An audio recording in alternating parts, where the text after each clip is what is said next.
Good evening, everyone. We're excited to have you here tonight at the Change Engine Competition. This is our inaugural event, the first advocacy pitch competition being run by WUSA. I'm Nick, and I use he, him pronouns. And I'm Anna, and I use they, them pronouns. We're thrilled to be your hosts this evening and help bring together so many passionate minds and innovative ideas. A huge thank you to our contestants for their hard work, dedication, and creativity. Your innovative ideas and commitment to bring them to life have truly set the stage for an inspiring event tonight. We're so proud of what you've accomplished. We'd also like to extend our gratitude to our judges. We have Alex, Andrina, Aria, Emma, and Maricini. Thank you for your time, expertise, and thoughtful evaluation of the incredible pitches you'll be hearing tonight. A special thanks also goes out to everyone who helped make this event possible, from our IT team, who you'll see around today, making sure everything runs smoothly, to the marketing team who promoted the event tonight, WUSA Events and Advocacy, and for their help behind the scenes. Your hard work and dedication have made this event come together seamlessly, and we couldn't have done it without you. And last but not least, thanks to all of you and our audience this evening. Whether you're in person or joining us online, thanks for your support and engagement. Tonight wouldn't be the same without your incredible community. We're for an inspiring and thought-provoking evening, and we can't wait to get started. But I'll turn it over to Anna first with the land acknowledgement. Yeah, before we get started with the competition, we'd just like to take a few moments to reflect and acknowledge the land in which we are situated today. The University of Waterloo Undergraduate Student Association recognizes that much of the work that we conduct is on the traditional territory of the Haudenosaunee, Anishinaabe, and Neutral peoples. Situated on the Haldeman Tract, land granted to the Six Nations that includes 6 miles on each side of the Grand River.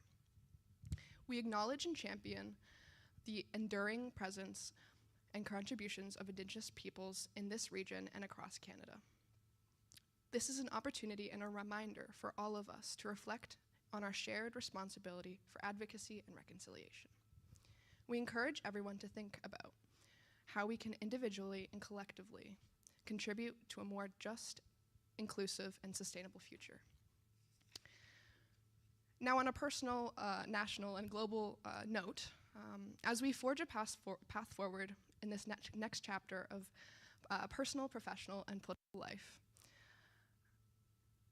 whether you're a student, staff member, or faculty member, or a community member, I hope events like these will allow us to stop, consider, and value what marginalized voices may not be represented or heard, to then take action or fight with them.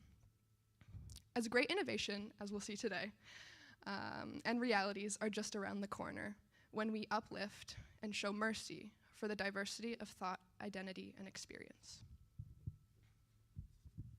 Thank you very much, Anna.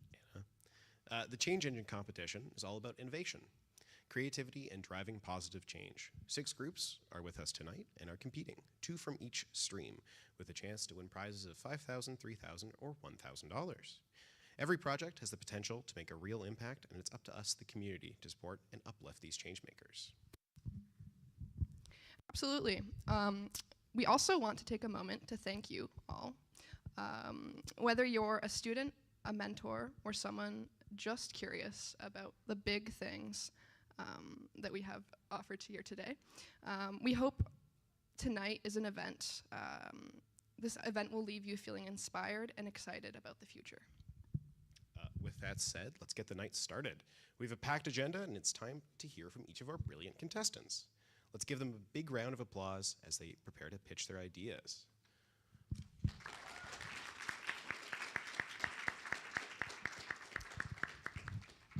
Yeah, first up is Empower Her Web.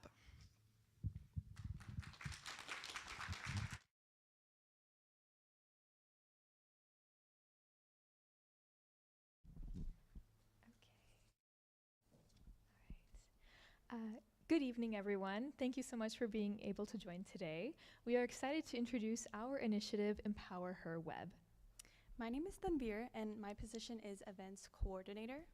And my name is Sarah. I am the Outreach Coordinator. We also have a third member, Layla. She is our Research Coordinator. She just unfortunately was not able to make it today. But together we are working towards making our vision hopefully a reality. So, as women of color at the University of Waterloo, we are deeply aware of the unique challenges that we face, especially in STEM fields, where we are underrepresented and often encounter systemic barriers.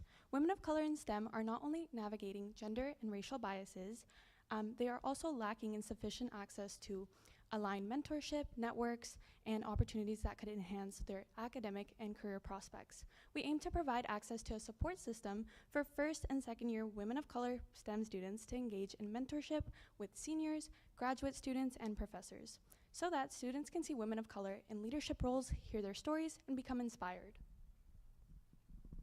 All right, so now on to our objectives. Our initiative aligns with the Building Connections and Engagement Advocacy Priority from the WUSA Annual Plan. We plan to address this priority by providing students the opportunity to engage with peers and faculty members through an introductory panel that we hope to host in March, and then followed by ongoing mentorship connections through the use of our website, which we hope to implement in April. All right. Our research highlights a clear need for better connections at UW. According to the RSP Student Connectedness Survey, 48% of students reported feeling disconnected due to lack of relationships with instructors or staff, and 73% of students expressed a desire to get more connected to the university. So further research we conducted highlighted the need for a solution to bridge the gap through essentially mentorship. So why does mentorship exactly matter? Well, specifically in our experience at least, the disparity in representation leads to a lack of confidence, as many students share the sentiment that we cannot exactly see ourselves in these leadership positions. Studies have shown that mentorship provides vital guidance, career advice, and emotional support. This support is essential in building confidence and creating opportunities in typically male-dominated fields. So our goal is to foster these relationships to ensure both personal and professional growth. So now in reference to our timeline, our key milestones for implementation include a gathering information stage. This is where we will ultimately determine interest from our target student population and potential mentors through the use of surveys or other outreach methods. This will be followed by a planning and implementation stage to establish the beginning of our two main phases. The first being an introductory panel with a select few panel speakers to drive engagement and introduce our website. And then we can follow up with a mentorship website to facilitate communication and a deeper sense of community. We aim to launch the website around the end of April after the exam period as an academic and professional resource hub tailored to supporting women of color in STEM at Waterloo. Fundamental aspects of this website will include an About Us page, a resource hub page. This one will specifically provide tools like resume and cover letter templates, cold emailing guides, as well as resources on navigating the research process. Another page will be the blog or takeover space, which is where we will primarily have our mentee and mentor interaction. This is essentially a space where mentors will post about their pathway, research interests, and just general advice with their contact information provided for students to reach out directly, so privately, or they can also publicly comment under the post. We also have a survey page for feedback so that users can constantly shape the platform and ensure that it remains both relevant and impactful. Finally, we'll have an events page highlighting STEM opportunities in the Waterloo region. In short, it's a hub designed to empower and connect underrepresented students in STEM at UWaterloo. All right, so now on to the funding aspect. So to bring this project to life, we require funding for several key areas as discussed in the timeline. To begin, for outreach and information gathering, we approximately estimate we would need about $200, and then $300 in terms of the website production, $400 in terms of actually hosting the panel event as well as the website launch, and then we have allocated an additional $100 more so as a contingency fund if there are any other sectors that may need the money. We'd love to hear any questions you have about Empower Her Web and how we plan to make a difference. Thank you.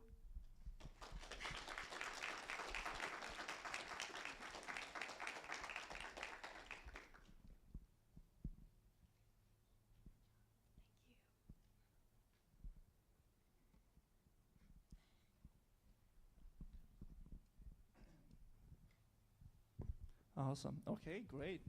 Wonderful presentation, guys.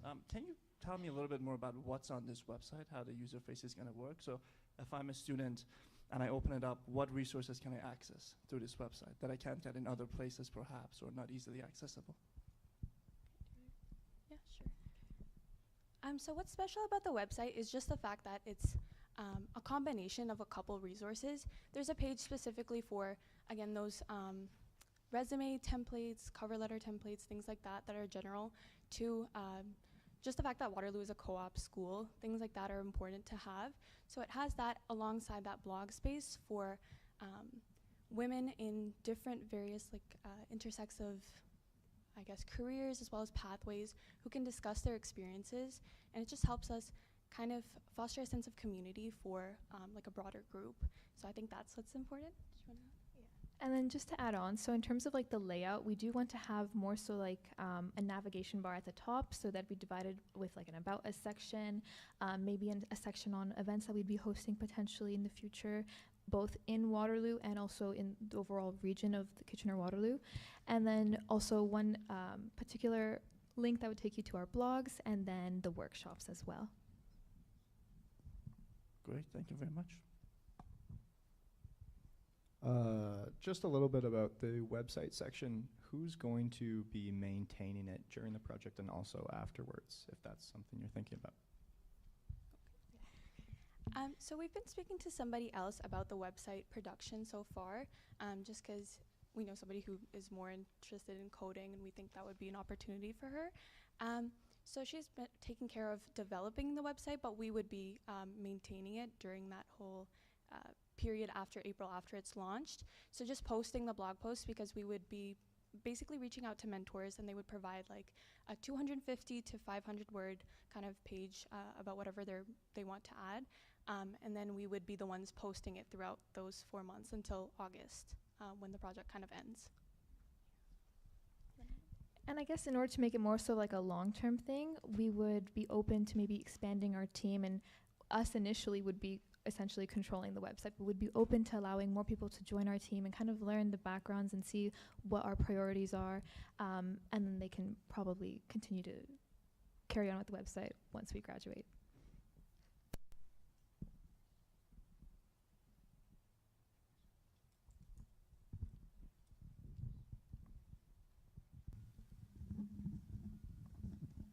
I am just wondering, how does your platform or your idea in terms of a web differ from like other groups on campus? So like, I know there's a group on campus like Women in STEM, or like women in like healthcare field specifically.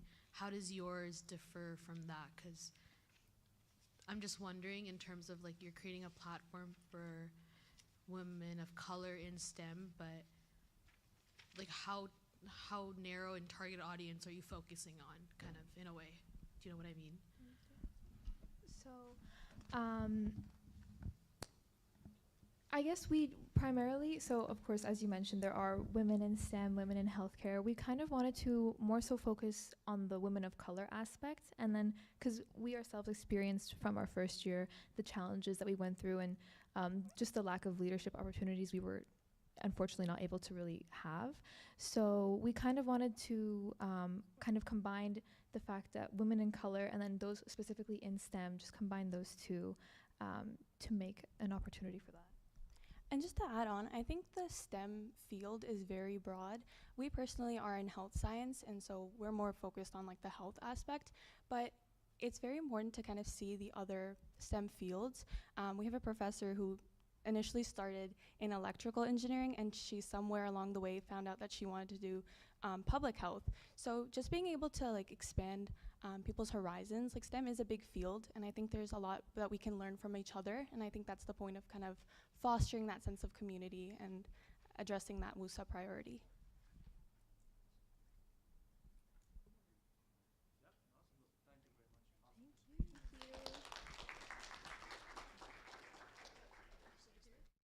Well, thank you very much, Weber, and Webher.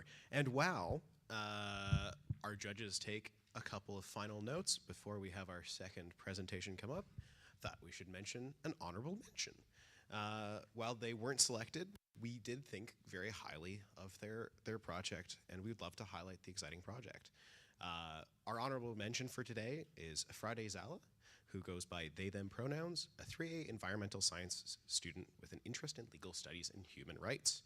Their project was on implementing a queer living learning community in campus housing. They write, there's a gap in housing options for 2S LGBTQ+ trans and gendered non-conforming students at the University of Waterloo, preventing many from living authentically and safely, impacting their mental health and academic success. Their project aims to analyze current housing needs for 2S LGBTQ+ students, collaborate with stakeholders to identify and address implementation barriers, propose creative solutions to overcome challenges, including funding and procedural issues, and then finally present a report to the university decision-making bodies. By drawing on best practices from other institutions, the project advocates for inclusive, supportive housing options that are culturally competent and affirming for all students. Friday is working with 2 collaborators on implementing this project. While we're sad to say that you're up here today, we are excited to see where Friday takes this project. Best of luck. Now, our next presenter for this evening is Campus Safety, if you'll come up to the platform.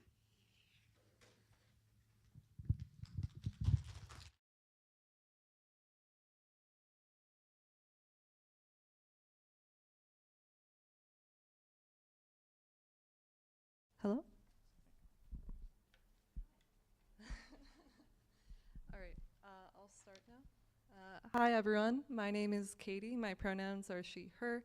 I'm in my 4th year of planning at the University of Waterloo, and today I'll be providing a pitch about campus safety, specifically in Stream 3 about relaunching the previously closed down Walk Safe program, and also campus safety improvements. So, currently, my team consists of myself, but I'm hoping to hire 3 potential student leaders who can help me really initiate this program and help bring it off of its feet. So, my project is called the Walk Safe Study. And the reason why I wanted to initiate this program is because around a year and a half ago, while I worked at WUSA as their VP, a student came up to me around 8 months after the hate-motivated attack on our campus and said that they no longer felt safe on our campus and wanted to see the Walk Safe program come back to life. So today, my goal is to take that student's wish into a reality. So, what will this program accomplish? The Walk Safe study will support WUSA's annual plan of prioritizing student safety and community wellness. And my plan to do this is to create a student engagement study, which will, 1, identify through written submission or activity potential uncomfortable walking areas, which can be accomplished through ArcGIS mapping systems that will develop hotspots on campus to highlight uncomfortable areas where students are currently walking around. The second item would be engage student interest in reinitiating the Walk Safe program on campus. And finally, engage student interest in producing personal safety tools for distribution or emergency safety training. And the program would be previously based on WUSA's Walk Safe program through student input and other resources. So what we know from, next slide, WUSA's RSP is that students relate safety to feelings of comfort, the way that they travel, connection and belonging, and their ability to express their opinions, beliefs, and identity. What we also know is that most students don't really feel safe on campus, specifically during certain periods of the day, and it differs greatly for students grouped as gender non-conforming and those who identify or have a disability. Specifically, safety issues that students are very concerned about is where they were walking at bus stops, parking lots, or along walking paths or trails on campus. Typically, students had concerns about lighting or even emergency poles that are meant to be there for our safety not really working when they're meant to be. So through establishing a Walk Safe program, we could not only establish a new sense of community through student interaction, we can introduce a new safety service for students arriving on campus, for instance, during orientation when students are very unfamiliar with their surroundings. But we can also develop strategies to go to the University of Waterloo and say, this is what we would like to see improved on our campus. An example of that could be lighting, which can improve perceived safety of certain paths during different periods of the day. So, in summary, I believe it is important that students take control of their own security, be able to improve certain areas on campus, and feel safe walking home every day, all day, and everywhere. What the timeline for this looks like is that in the first month, I'm hoping to meet with different campus stakeholders, including student groups, university administration, and discuss the feasibility of developing the WalkSafe program and developing a survey that will engage student interest and engage their thoughts on where on campus feels the most uncomfortable or unsafe. In the second month, I'm hoping to recruit students and use this as a period of time to also market the development of the program, because not only will students be intrigued by new student opportunity, but they'll also be interested in finding out more about what it's about. My third month, I'm hoping to launch a survey that will collect student feedback on what improvements could be made to make them feel safer on campus. In the fourth month, I'm hoping to report on these results to the University of Waterloo and work collaboratively with them and for WUSA's help to develop the WalkSafe program, as well as initiate a lot of these improvements that students are asking for. In the fifth month, I'm hoping to work with these student leaders to develop a WalkSafe program plan. In the sixth month, I'm hoping to launch a pilot version of the WalkSafe program, hopefully around the time of orientation. In the seventh month, there'll be a full pilot program going on. And in the eighth month with data and insights, we'll evaluate and report these findings back to WUSA and the university. For funding, potential funding would be required for honoraria for student leaders who would assist me in the project, improvements in campus spaces, such as investments in lights and interiors along UW. The WalkSafe program budget would require investment and specific budget allocated to initiating the program. And finally, survey tools to help develop certain resources. That's all I have for you guys today. Any questions?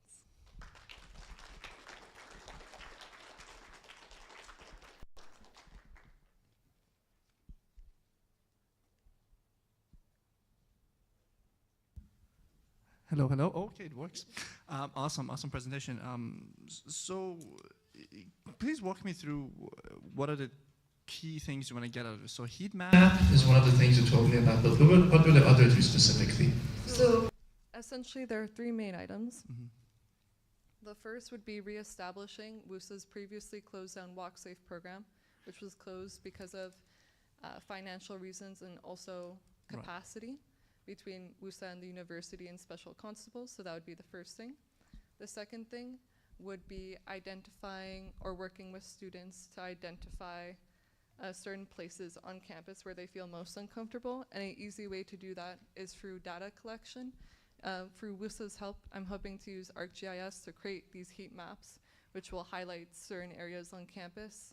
And it's a tool that a lot of students know how to use, so that's why I'm hoping to recruit students, a tool for students by students.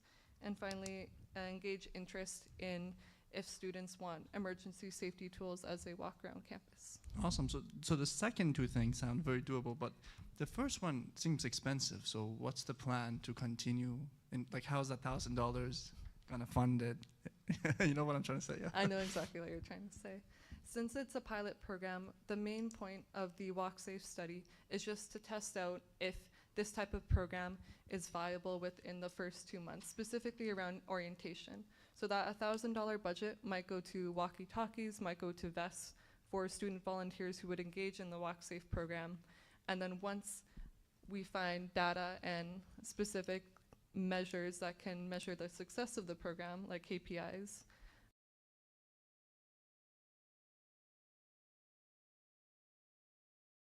it's not an idea or project that will last forever, but if it is successful, it can go on forever.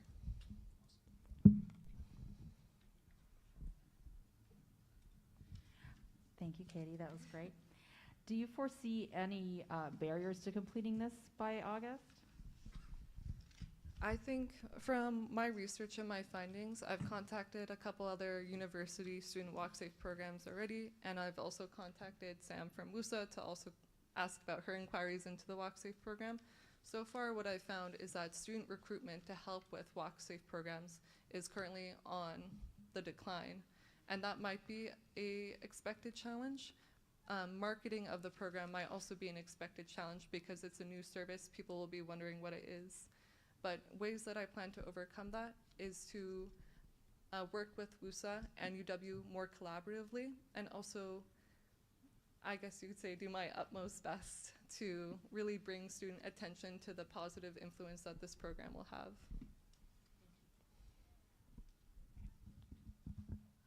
I do have a question. Yeah. Do you think you'll be like partnership with like the Waterloo app, you know, the safety app that they kind of give like alerts and stuff? Do you think in the future that might be like something you might bring upon in terms of like giving alerts out to students, or maybe like mitigating that walk safety feature onto that app maybe if it does become successful? Or Definitely. I've had conversations with the Walk Safe program at the University of Wilfrid Laurier, and on their version of, let's say, the What's Safe app, they actually have certain features that include Walk Safe program measures, where students can contact constable services directly, or they can request walks or request phone calls directly with student volunteers who run the program.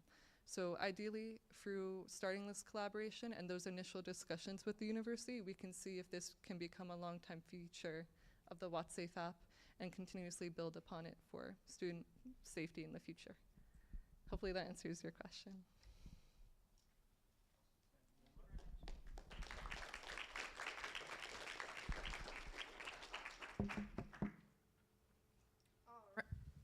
Yep, okay. All right, thanks, Katie, for that. Great presentation. Just in the effort to give the judges some time to deliberate, thought I'd tell you guys about Fries for Fries. So WUSA Advocacy and Events are teaming up with the Sexual Violence Prevention and Response Office, SB Pro, on January 30th from 3 to 5 p.m. For a fun event all about consent awareness. At the event, we'll be serving free fries, buffet style, and diving into the meaning behind fries. So fries actually stands for, it's an acronym, so it stands for freely given, reversible, informed, engaged, and specific. Yeah, so join us to enjoy delicious fries, participate in interactive activities, and grab some cool swag along while learning about consent. All right, so next up, I'd love to welcome Communi-Care up to the stage.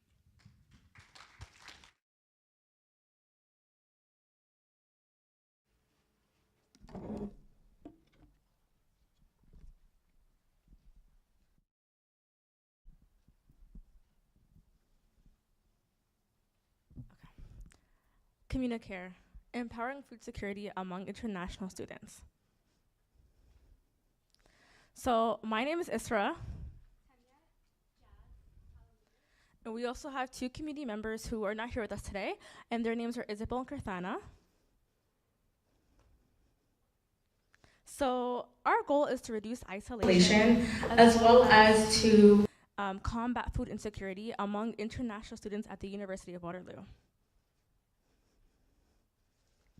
So essentially this project and what we want to do with it is we want to facilitate group shopping trips in which international students will be grouped together and they will take a survey in which we will see the commonalities among them. And so through these group shopping trips, they will also be led by volunteers from the International Peer Community, or the IPC. And so through these group shopping trips, it will aim to decrease isolation as well as increase access to culturally appropriate foods, as well as allow for more efficient grocery shopping. So in this case, it will also simplify travel costs and allow for bulk shopping. And also it will revive the upper year and lower year connection that was lost through COVID-19. So through various research, we found that there is a need for a program like Communi-Care on UW campus. Our findings from RSP, the International Student Report from 2024, found that there is a need for the university to focus on mitigating barriers when it comes to seeking culturally appropriate foods among international students, as it can actually increase feelings of homesickness. And then from our research, we wanted to highlight a study from 2023 at Conestoga College, which showed that 96% of respondents experiencing food insecurity were also international students. And it's important to note that food insecurity, adapting to a new diet, not only compromises one's immune system, but also their mental and emotional well-being. As part of our research, we also conducted an informal needs assessment research in which various stakeholders validated our needs and also ensured us that this is a very relevant and current issue on campus. They also provided us with feedback to make iterations on this project over the past few months. And lastly, just to acknowledge that the University of Waterloo does have a very large international student population, so it's important that we provide them with adequate resources in order for these students to not just thrive in an academic environment, but also as a member in society.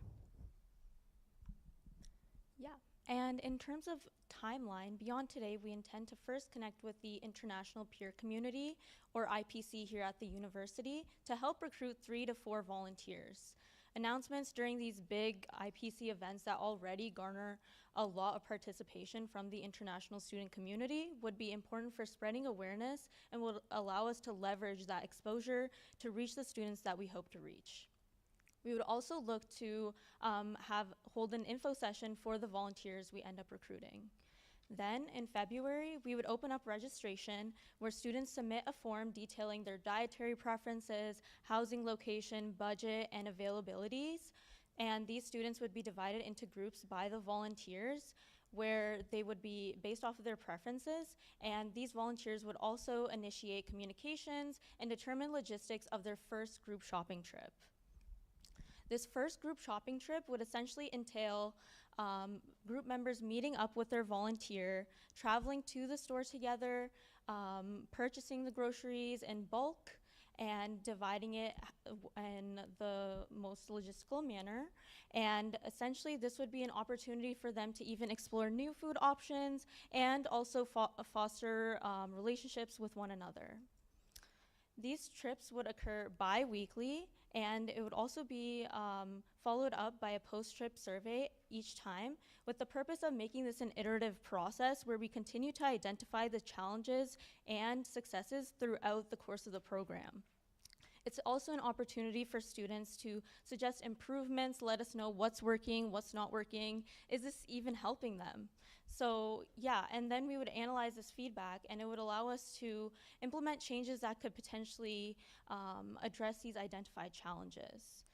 These trips would continue bi-weekly up until April, where we would have our final group shopping trip, and that would ultimately lead us to close off with an impact analysis of the program with by April 30th to evaluate the effects and outcomes.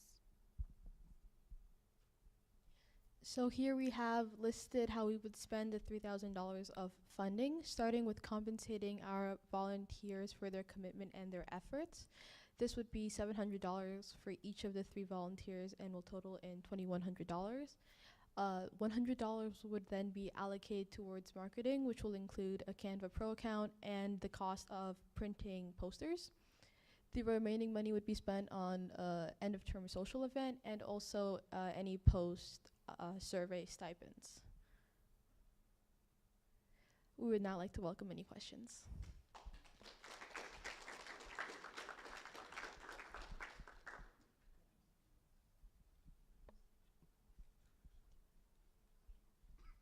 That was great. A couple of questions. One, how were the volunteers getting the students to the grocery store? And the follow-up question is about bulk shopping. If they're taking public transit, are they, like, how are they getting all their shopping back? Thanks. Yeah, so I'll answer like the second inquiry first about the bulk shopping.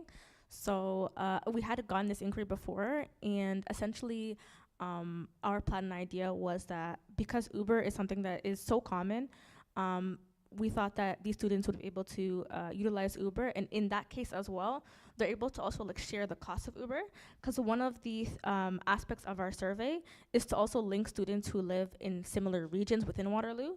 So for example, let's say 3 of them live within UWP, maybe they're from the similar ethnicity, they're more likely to anyways be grouped together. And so they'd be able to Uber home together and then also split those costs together. So all in all, it's just like a win-win situation. And sorry, I just forgot the first part of the question. Oh yeah, so essentially we are just thinking about the Ubering situation, and again, because they will be grouped together based on the commonality in the area in which they live, the cost there will also be split up as well. So it's just kind of like a win-win situation.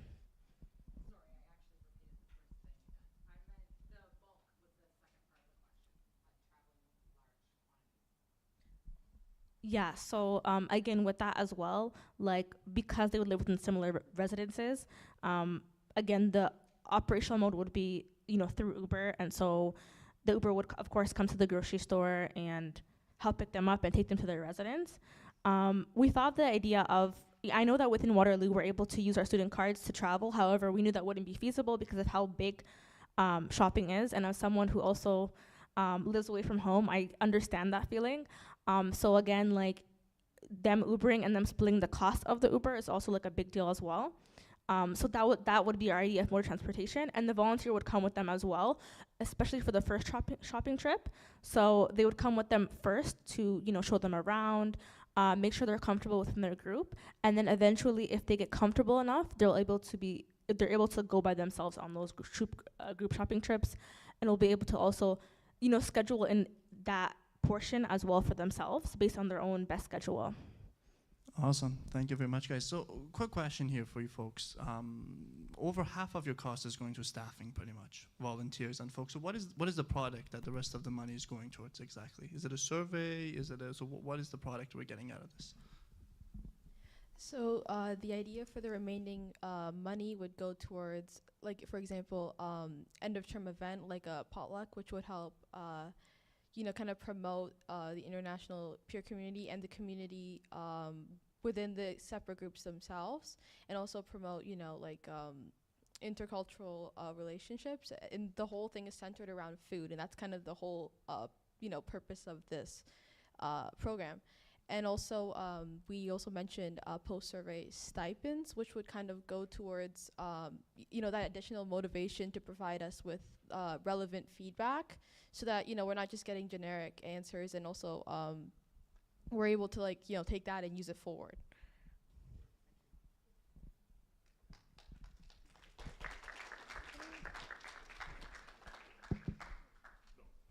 Well, thank you, Communi-Care. And while our judges take some final notes on our previous pitch, you might be wondering what's next for our winners after tonight, as we are now about halfway through the pitches. Well then, don't forget, tonight's just the beginning. The Change Engine competition is part of a larger movement focused on student innovation and community-driven change. We encourage all of you to keep up the momentum by collaborating with your peers, supporting each other's projects, and partnering with WUSA to advocate for causes that matter to you. As for the winners of today, their journey is just beginning. These groups will work to implement their projects from now until August, or whatever other date happens to have been up on the screen that you've seen. Collaborating closely with our advocacy team, who are sprinkled throughout the room in various places, and participating in mentorship sessions with advocacy specialists. And who knows, maybe your journey is just about to start too. With that, I gotta flip to the other section of my notes. Our next group up is EcoPlastic AI mobile app.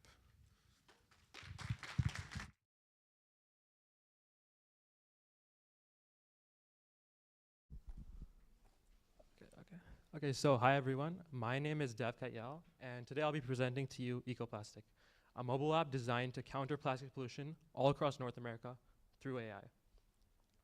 So for a very brief introduction, environmental conservation has been like a really huge focal point of my life for the past few years. So most recently, I was selected to represent Canada on an international scale as one of 25 marine plastic ambassadors. And so as a 1B computer science student at the University of Waterloo, this project really combines my two biggest strengths, which is environmental conservation and building really cool software. One slide back, please. Yeah. So what exactly is EcoPlastic? Well, the average university student uses about 500 single-use plastic items each year, which is much, much more than the average Canadian. Now, only 10% of this gets recycled, while the rest ends up in landfills, incinerators, or the environment. So I knew there had to be a better solution.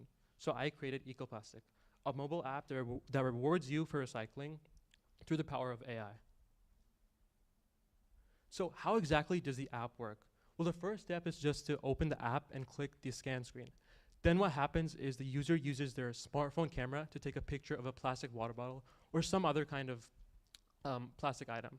Then what happens is the machine learning model, which I trained, has a 97% accuracy, and it determines if your bottle is recyclable. And if it is, you earn points. And so once you earn enough points, you can spend it on a lot of cool eco-friendly prizes. For example, 100 points will get you a reusable bag, while 500 points will get you a tree planted in your local community. And so the best part is that all of this is integrated with Amazon. So all I need to do is just approve the purchase and it gets shipped straight to your address. And so the app also comes with a lot of other cool features. For example, you can ask what type of plastic water bottles are recyclable, and you'll receive an instant response. And so really by creating a really gamified leaderboard, like really clean and simple UI, as well as a bunch of prizes to choose from, like this can create huge change across Waterloo and even all across Canada. And so again, the project sort of aligns with the sustainability goal, and it's really unique in the sense that there's not another project in like all of Canada right now that's combining AI image recognition technology with rewarding you for recycling. And so how do I know that this is even gonna work? Well, first of all, I wanna talk about the impact the app has already had. So far I've invested $0 and the app has not even launched yet. But I've already tested it with 50 students from Waterloo, and I've received really, really positive feedback. We've also reached 500 followers on Instagram at EcoPlastic app, and I recently gained the support of EarthEcho, which is a really big international organization, and they've agreed to share my story and my app on their social media, which is really awesome. And I also found out in the Journal of Cleaner Production, it says that real-time feedback on consumer behavior can increase sustainable choices by 45%, which is exactly what EcoPlastic does. And so to summarize, as university students, we use single-use plastics because they're really easy and convenient, right? But we're sacrificing our environment. And so by using EcoPlastic, we can help bring Canada back on track to becoming plastic-free by 2030. And so what's the timeline?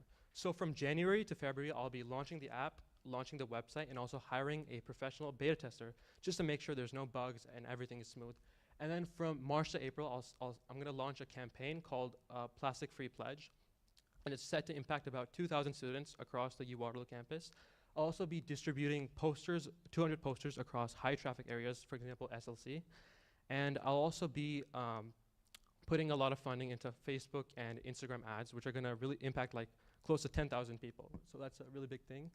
And from May to June, I'll be hosting events, for example, which will mostly be at SLC. For example, I'll be hosting plastic trivia, get a question right about plastic pollution, and win a eco-friendly prize like a reusable bag. And then finally, in July to August, I'll be doing a final report and giving out 1,000 surveys. And so the budget, a lot of it goes into app launch, for example, paying for OpenAI, paying for Amazon Web Services, and paying for the Android fees. And a little bit also goes into website fees and hiring the beta tester.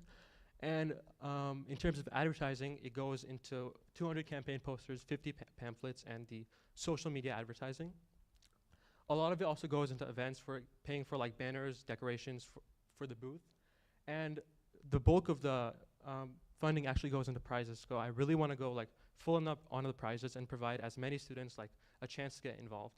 And the rest goes into the survey, so providing a small cash prize for the first 100 people who take the survey.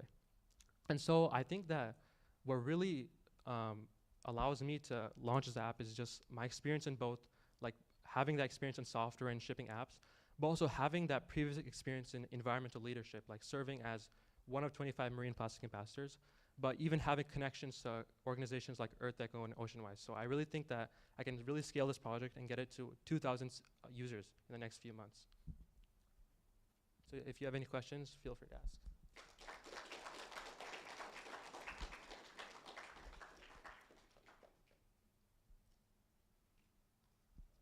Great presentation, by the way. Could you just talk a little bit more about the prizes? Who's paying for them? Sort of how's that money Yeah, so work?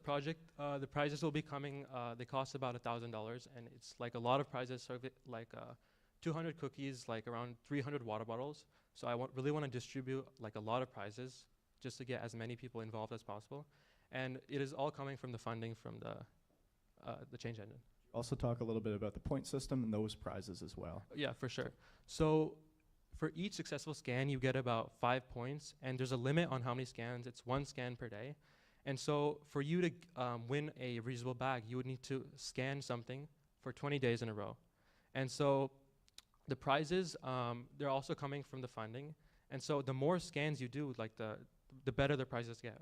For example, for 500 points, you can plant a tree in your local community. And yeah, so that they're pretty much all coming from the funding as well. Thank you.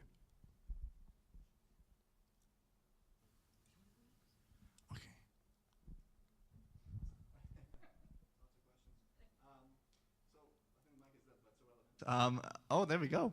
My question to you would be, I mean, a considerable amount of funding we're giving you is also for campaigning and advertisement as well. Our Keep Up website has 100 docs, so on. So what's the plan to keep this sustainable when this funding runs out? Oh, yeah, Do you have 100%. plans? So apps actually have a really, really low maintenance. So once I just pay for the initial fees, it's like less than $100 each month. And so even after the funding runs out, I can pretty much sustain it from my own pocket or find another source. But even from like years to come, like the EcoPlastic could like still be alive, and so the growth is pretty much limitless here. And can you scan multiple items a day, assuming you max out your points? No, it's 1 item each day, just to stop people from like, getting prizes like each day. So. Okay, awesome. Yeah, I was gonna follow up with that. Like, so if an individual has like more than 1 water bottle or something, they want to scan that day, right? Obviously it's not going to contribute to that day because they only have a limit to 1 day. So how would you enhance that, like going forward, if you got this pitch or this, funding? Yeah, I mean, so if you did have like multiple water bottles a day, like I would suggest like spreading it out just day by day. But then again, like the main goal of the app is to learn. Like there's not just the scan feature. You can also ask the AI bot. There's like tons of quizzes, videos, educational resources that I didn't show here, but the app has like so much content, and so I would just sort of suggest like spread it out day by day. No, I think that's great because you also mentioned that you tested this with few Correct. people, so you have personal testimonies in terms of the usage of this app and where it's going and stuff. So I think that's great. Yeah. Thank you very much. Thank you.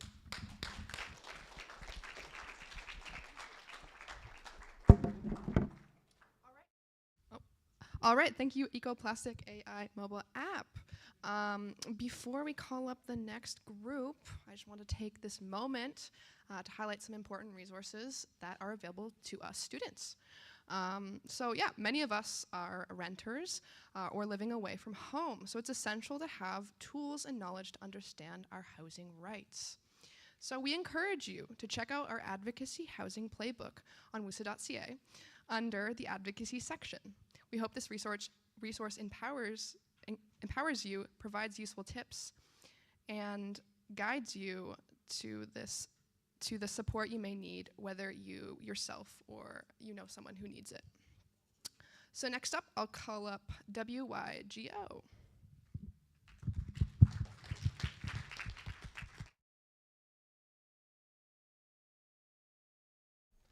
Hello, hello. Can we start whenever? Awesome. They say if you teach someone, or if you give someone a fish, they'll eat for a day. But if you teach someone how to fish, they'll eat for a lifetime.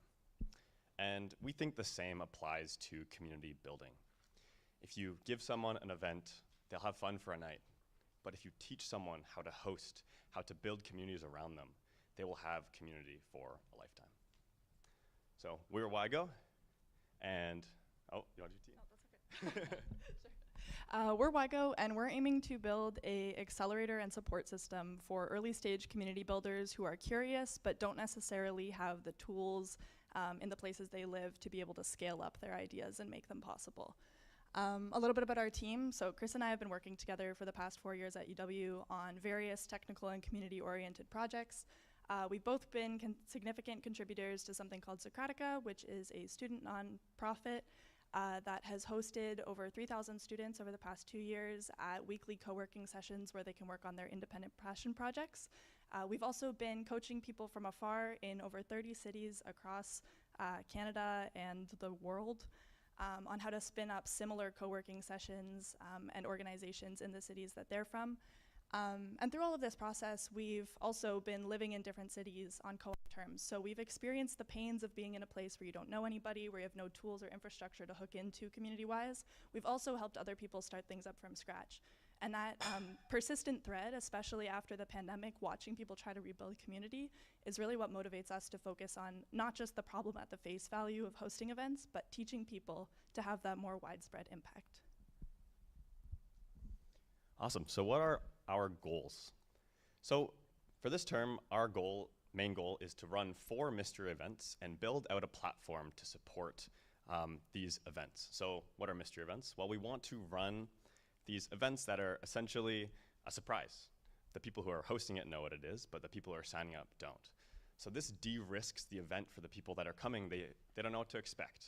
So it's a bit, and it also de-risks it for the hosts themselves because the people come and don't know what to expect. So people are coming with a more open mind and knowing or not knowing what to do, or not knowing what to expect, essentially. We've run 3 mystery events in the past, which have been successful, and we've gotten great feedback from them. And along with this, we're building out a software platform, an event hosting platform, to fill the gaps that we found in the current solutions. So one thing we want to focus on is essentially scaling up people from attendees to helpers to co-host to hosts. We found through Socratica and the other event hosting we've done that there is a gap there. And some people, like myself, used to think that I could only be an attendee. I could never host anything myself. But after Josh forced me to come out and to host something myself, I fell right into it, and I was able to learn and succeed and host more from there. So how this aligns with WUSA's objectives, I'll go through this pretty quickly. Obviously, building campus engagement is a primary priority for WUSA. Supporting the personal and professional growth of students. Waterloo has a very technical student population, but giving them opportunities to have these leadership roles in a way that's a bit more gentle. I think I've seen a lot of personal growth in people working with them on this type of thing. And finally, the equity and accessibility. I think that people sometimes self-identify as leaders, and sometimes they need that to almost be found within them. And we'll be focusing on trying to distribute these opportunities so that we can teach people, even if they might not self-identify as leaders already. Next slide. This has been mentioned in one of the other presentations, but 73% of students at Waterloo wish they felt more connected to the school, and 42% wish they felt more connected to the city. Next slide. They also face unique barriers to connection at Waterloo. The constant co-op terms, we've especially experienced it. Every 4 months you have to pick up and start from scratch. And that's why developing these skills of how to build community and host events yourself is very important because of this constant moving and having to start again. Students have overwhelmingly requested events because they're a little bit lower commitment. People often cite being very busy and overworked. But we're going to build a system where you can kind of commit when you need to and pull back when you don't, but it'll still always be there. And then finally, WUSA also talks about how after the pandemic, they're trying to experiment and figure out what works best for students. And we feel that our system with the mystery events allows for that rapid kind of experimentation, gathering information on what works and what doesn't, so that they can have more direction going forward. Next. And this is in line with other broader loneliness research we've been doing for the past year. Statistics Canada has found that nearly 1 in 4 young people in Canada are experiencing loneliness almost always. And the US has put out a report by the US Surgeon General about the loneliness epidemic. So this is a broad issue, and our generation needs to figure out how to broadly learn how to address this for themselves. So we're lacking social connection, the existing solutions aren't quite meeting our needs, and we need to figure out a solution through experimentation. Next. I'll go over this quickly. So essentially our timeline is to run 4 mystery events spaced throughout the term, as well as our public launch of our platform very soon this month, and then run a finale event and to get essentially feedback from hosts to improve our platform. Finally here, next slide, our budget. Most of the money will be spent on event platform fees, as well as running these mystery events to essentially de-risk it for people who don't want to spend their own money running events. That's scary. So this budget will go mainly towards that, as well as running the finale event with all the hosts at the end. Also want to mention we haven't waited to get this funding to start. We're almost ready to launch our platform. We're like days away. We need a little bit of a kick in the butt to get it going. This funding would go a long way for our first couple of events on it. Yeah, and we really appreciate you guys listening today, and thank you.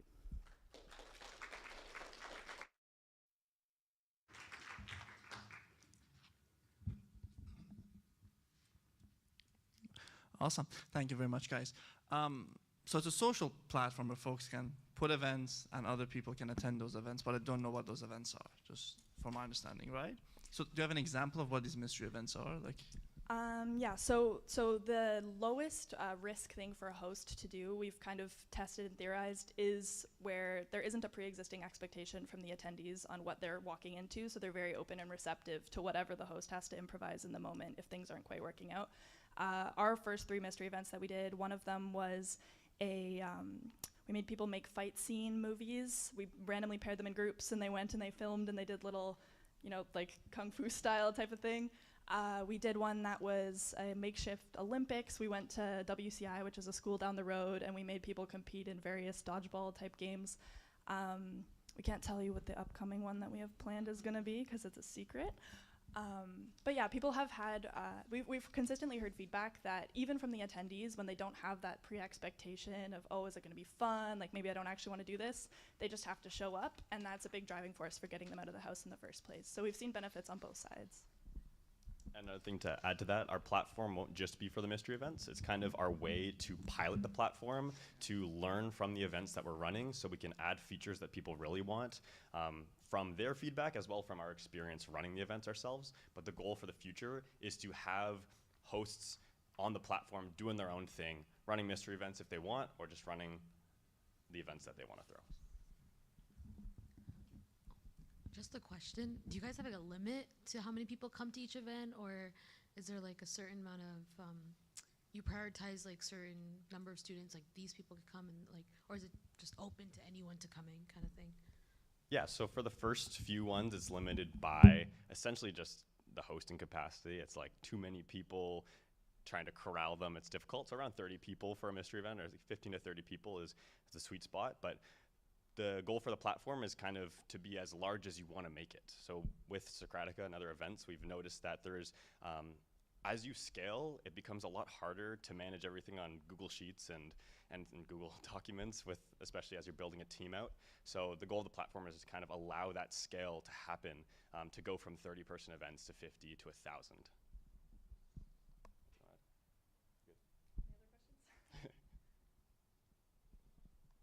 Can you speak to how you would measure success of a mystery event? Sure. So we've been selling tickets. I think something we've thought a lot about as we build this out. There's many different funding mechanisms you can use for a project like this, whether you do grants or ticket sales or stuff like that. We've wanted to connect ourselves to ticket sales, both because it makes the event sustainable, but also because it's almost a direct feedback loop where if people are willing to pay for the thing, they're probably experiencing a fun time at the thing and telling their friends about it. So I think the most direct feedback loop is, are people continuing to buy tickets? Are people referring their friends, telling them about it?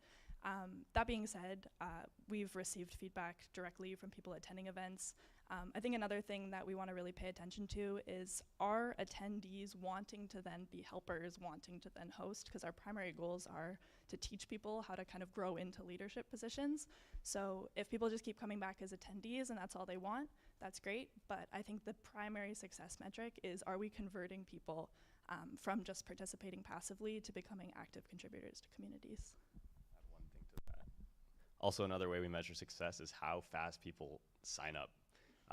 We found to our first few mystery events, we got people signing up right away, and that includes having an online presence, that people affiliate your brand with good events, so they want to get in as soon as they can. And hopefully as we expand to more hosts, then we won't hit a limit of hosts, and there'll be more events and more capacity for attendees.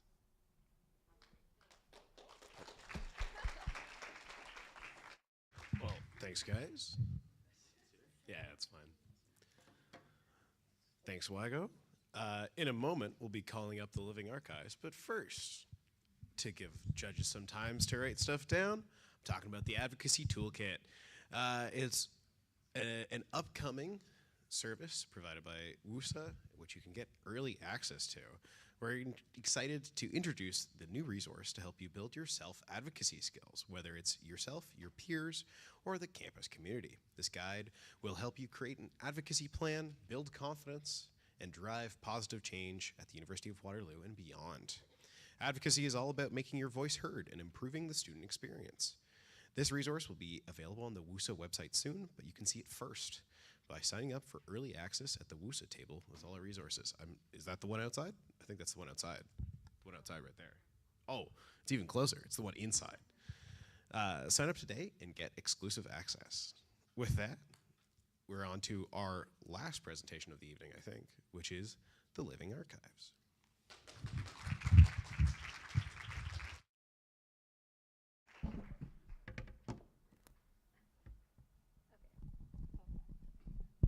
Okay, great pitches, everyone. Thank you, WUSA, for this platform. I do recognize that I'm very, very privileged to be here. When we find ourselves seated in an audience, we're often captivated by the presentation projected behind the speaker, and we are encouraged to imagine, to close our eyes and let our thoughts wander freely. But today, I want us to do something a little different. Firstly, don't focus too much on the screen. No, this isn't an excuse for how un-tech savvy I am. Instead, let's just have a conversation, just you and me. These slides are merely a guide. But at the heart of this moment lies the connection that we are building together. And second, keep your eyes open. Imagine, but look around you. Reflect on the stories that have been etched in your journey and the moments that have shaped you and the journey that has brought you here. While you begin to imagine, allow me to introduce myself. Hi, everyone. My name is Ira Ali. I am the founder of the Living Archives. I'm a student here at UW, and I consider myself a storyteller. Today, I invite you to sit with me, as you are, while I share what the Living Archives is truly about. I'm a published poet, a TEDx speaker, a startup founder, a mentor, and I've mentored over 100 students and 100 individuals within underprivileged communities, and a science researcher. But my most fulfilling experiences comes from my passionate advocacy for diverse communities. The logo you see on the screen is actually also the cover of my book that I just published called A Bitter Brown Sweet Grief. It's a book that captures my journey through grief as an immigrant, a journey shaped by a world where stories like mine were missing, and I had to create my own. My mission is simple yet profound, to humanize the rawness of life. And so, the Living Archives was born. It is a platform dedicated to capturing the complexities of human stories. Every day, we sidestep conversations about grief, mental health, identity, and other stigmatized topics. And this avoidance creates barriers that prevents us from understanding and empathizing and building a community. Marginalized voices often remain unheard, depriving society of the wisdom embedded in our experiences. At its core, TLA is about breaking down these barriers. It's about creating safe spaces where stories can be heard, shared, and preserved. As students at UW, we represent a tapestry of millions of stories, our faces carrying the weight of untold narratives. So let's begin this conversation, not as presenter and audience, but as humans sharing a moment, a connection, or perhaps a story or two. Now, as the founder of Living Archives, I don't just storytell, I also aim to create a movement in 3 simple steps, and here's how. Ooh, next slide, please. Thank you. Quarterly themed pop-ups is number 1. Imagine entering a cozy cafe or an inviting space. The smell of coffee fills the air and the poetry flows like jazz. Strangers connect over questions that cut to the heart of life. Stories are told, sketches are drawn, and in that moment, the world feels kinder. Number 2, Living Archives magazine. Attendees will engage in open conversation, guided by prompts or free-flowing, on deeply human themes like grief, resilience, identity, or finding a co-op. These interactions from these events will be documented and transformed into stories and poetry for quarterly magazines both in print and digital, for which the versions will hopefully be super accessible and available in various languages. Number 3 is podcast and community building. Beyond these events, I would hope to launch a very unique podcast to reach a global audience and build an online community where individuals can learn, share, and grow together within the student body, but also outside. The student body at WUSA represents, the student body that WUSA represents, but even, because without them we wouldn't prosper as much, the faculty and the staff that are associated with WUSA at the University of Waterloo need the living archives, because amidst all of this hustle and academic excellence and research breakthroughs and entrepreneurial ventures, there's a quite unmet need for connection and empathy. What TLA basically does is it humanizes a high-pressure environment. It increases advocacy and awareness. It empowers through storytelling, it bridges divides, it addresses stigma, it preserves stories, it spotlights local bakeries, cafes, and artists. It inspires creativity, and it builds a sense of belonging. And to achieve that, this is kind of what the timeline looks like. Yeah. But to make this vision a reality, I'm seeking $5,000 in funding. This will cover website development, maintenance, magazine design, production, pop-ups, team compensation. And with your support, we can launch the Living Archives this February with our first pop-up release by April 2025. So I leave you with this. What story will you help us tell? Because with your support, TLA can become more than just a project. It can become a movement. Thank you. Any questions?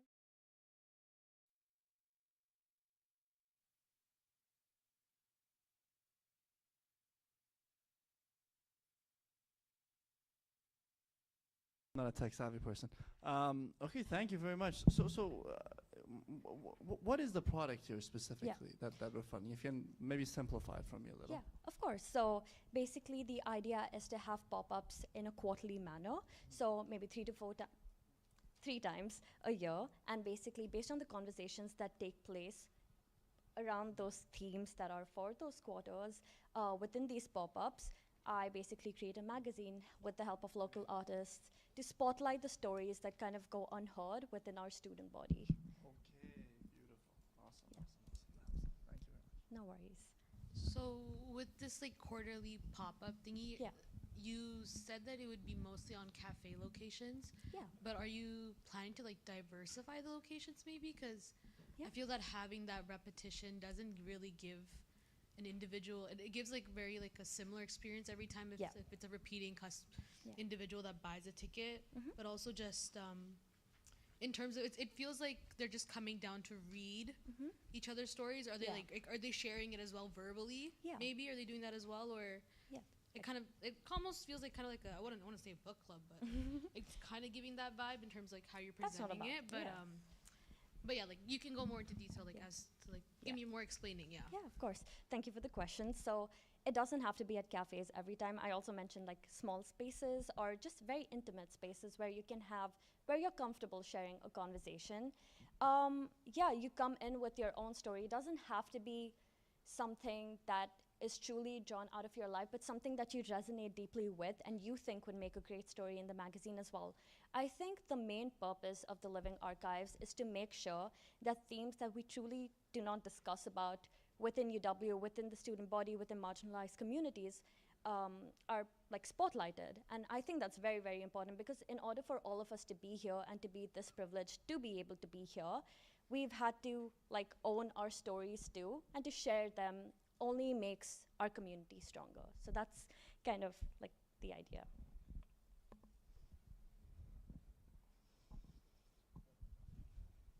Okay, super quick. Who do you see benefiting most from your project?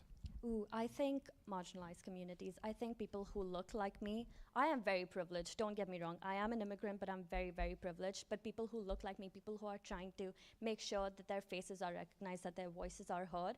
I've been through it, but not a lot of people are as privileged as I am. So I had to recognize that, do a lot of unlearning, and I think they would benefit the most from it. Yeah. No, thank you so much. Thank you.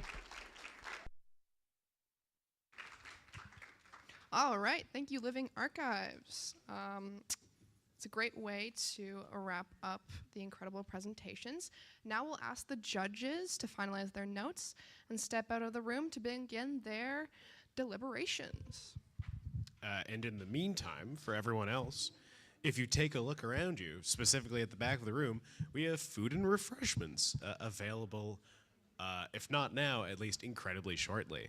So, while we're waiting for those decisions to be made, feel free to grab a bite, mingle, but make sure to keep your energy up, and we'll be back in a few minutes to remind you that we're getting close to being able to announce the results. So, get some food. Talk to you later. Goodbye.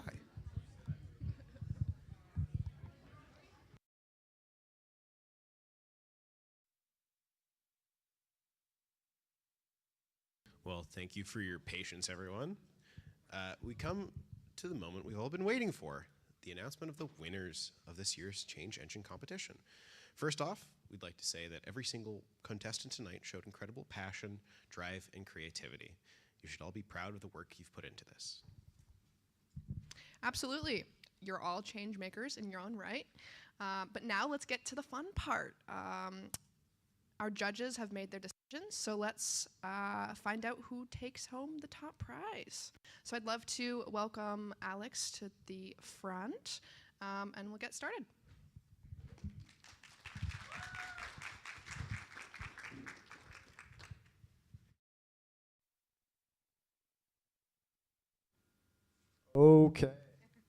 Okay. So we're going to start first with our $100 door prize, aka raffle, I think. And that goes to Belle. Round of applause for Belle. Okay. I guess it goes to me then. That's fine. Oh, Belle? Belle Zoo. Come on up. Yay.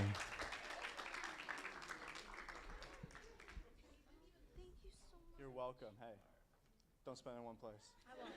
Cheers. You're welcome. Okay. Shout out Belle. So, up next, our first winner is from Stream 3. It was a very close race, but it has come down to campus safety. Come on up. Here, you hold this and smile. Nice. Okay. Any words? I just want to say it's a privilege to be able to be given this opportunity, and I won't let the students down, and I'll make sure that this turns into reality. Thank you to my competitors in Stream 3. Your pitch was amazing. I'm sorry I couldn't talk to you guys afterwards. I was actually on another call. But thank you so much, everyone, and thank you, Alex, for handing me the envelope.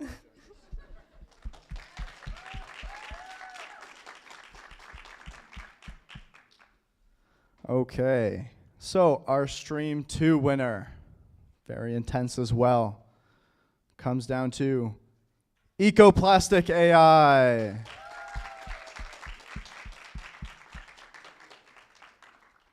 Congratulations. And smile. Good job. Words? I just want to say thank you to everyone for coming out, because I've met some of the most passionate people here, and I really want to continue growing, and this is a really great opportunity. So thank you. Well done.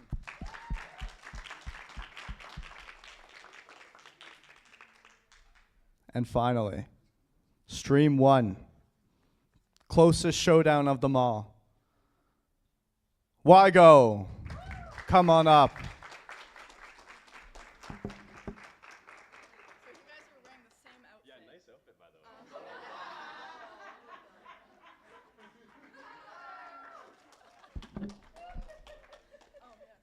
You can talk. I did the handshake. True. Thank you, everybody. It was really awesome to hear all of your different pitches. Thank you for selecting us. If anyone wants to host an event with us, come talk to us after. We'd love to work with you. Yeah, thank you for putting this together. I hope there are more change engine competitions. I think this really gives people a way to kickstart their ideas, and that's very important. So thank you. Well done. Well done. I will pass it off. Congratulations to our winners this evening. And once again, a huge thank you to all of our contestants. You made a real impact here tonight, and we can't wait to see where you go from here. Of course, you can stick around for some additional networking and refreshments. I think there are some that remain. And it's a great opportunity to connect with the incredible people that you might have met tonight or talked to or haven't had a chance to, so don't rush off too soon. Yeah, so on behalf of WUSA, we want to thank you all for attending this year's Change Engine competition, and we hope tonight left you with a feeling of feeling inspired and ready to make a change to your own communities. So have a great evening, and we look forward to seeing you at our next event.